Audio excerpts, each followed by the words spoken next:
ये जो तस्वीर में आप तीन शख्स देख रहे हैं, ये कोई और नहीं, यही है जगन्नाथपुर के मुख्य अपराधी। जी हाँ, आप जैसा कि जान रहे हैं कि परसों रात लगभग 11 बजे बिरसा मुंडा जो सुरक्षा गार्ड का नौकरी कर रहा था, उसकी मृत्यु हो जाती है, जो सुबह 6 बजे पता चलती है। उसके बाद पूरे इलाके में हड़कंप मच जाता है, पूरा इलाका सहम जाता है। उसके बाद वहाँ पे स्थानीय लोग धरना प्रदर्शन करते हैं और उसके बाद आप कल हमारे चैनल के माध्यम से देखे होंगे कि कितना ज़्यादा बवाल होता है।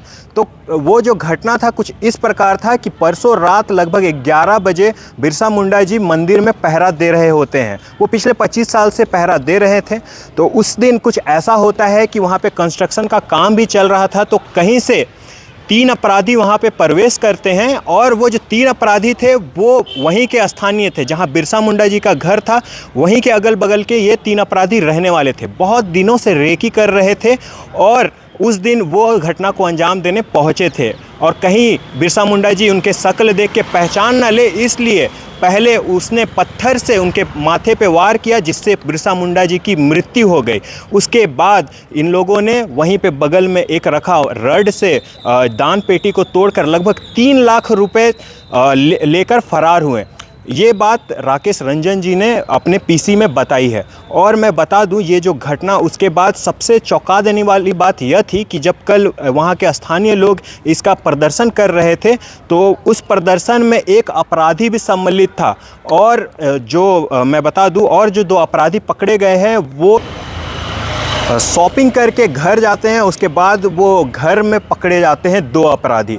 बता दें, उनसे बरामद होता है, उनके घर में 3 लाख रुपए जैसे कैश बरामद होते हैं और उसके बाद कुछ बिल्स बरामद होती है कपड़े और जूते की। आप समझ सकते हैं राजधानी में लगातार इस तरीके की घटना चरम पर है। और लेकिन सबसे अच्छी बात यह है कि रांची पुलिस के द्वारा 3 घंटे में अपराधियों को पकड़ लिया गया है। आइए क्या कुछ कहा राकेश रंजन जी, सुनवाते हैं।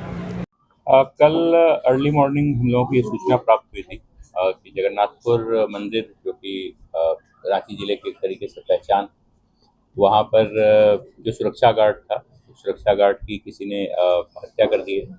और हत्या करने के उपरांत वहाँ पे जो दान पेटी थी, उस दान पेटियों को तोड़कर और वहाँ से पैसे चोरी करने का भी प्रयास किया गया था और पैसे चोरी भी किए गए थे।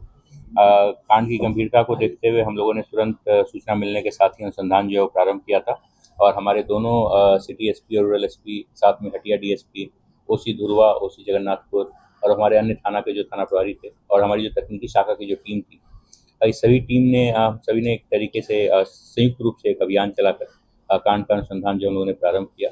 कुछ क्लूज हम लोगों को सीसीटीवी फुटेज की मदद से मिले, कुछ हम लोगों को तकनीकी शाखा के द्वारा उपलब्ध कराए गए और कुछ ह्यूमन इनपुट्स भी हम लोगों ने जो है गैदर किए।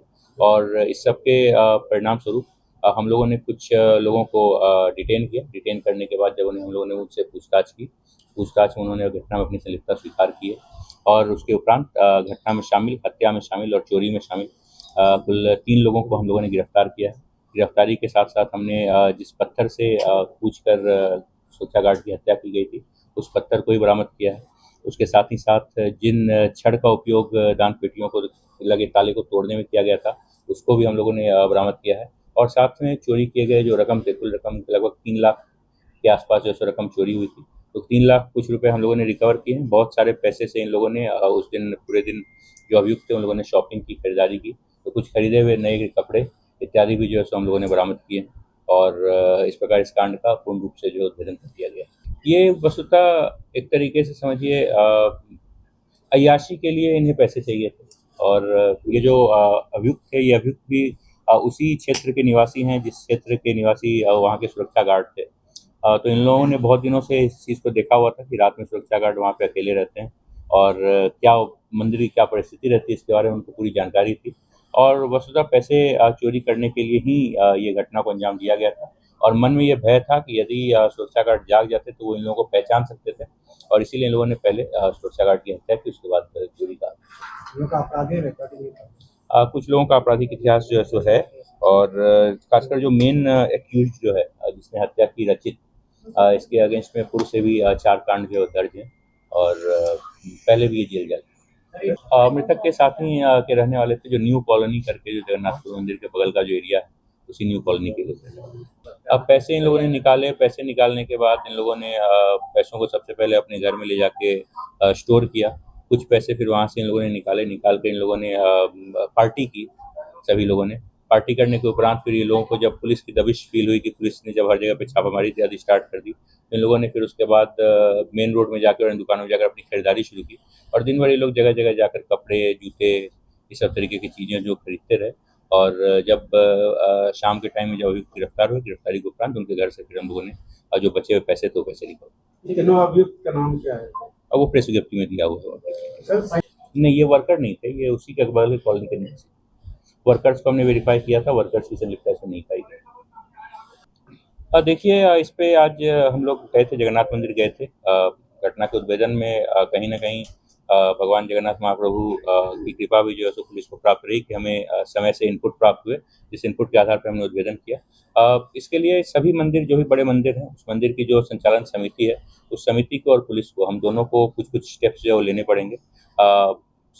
वहाँ पे जैसे जगन्नाथ मंदिर में कंस्ट्रक्शन का वर्क चालू था, एक्सेस कंट्रोल बहुत जगह से टूटा हुआ था, बगल में मतलब कंस्ट्रक्शन चल रहा था, तो कुछ सुरक्षा की व्यवस्था बढ़ाई जा सकती थी।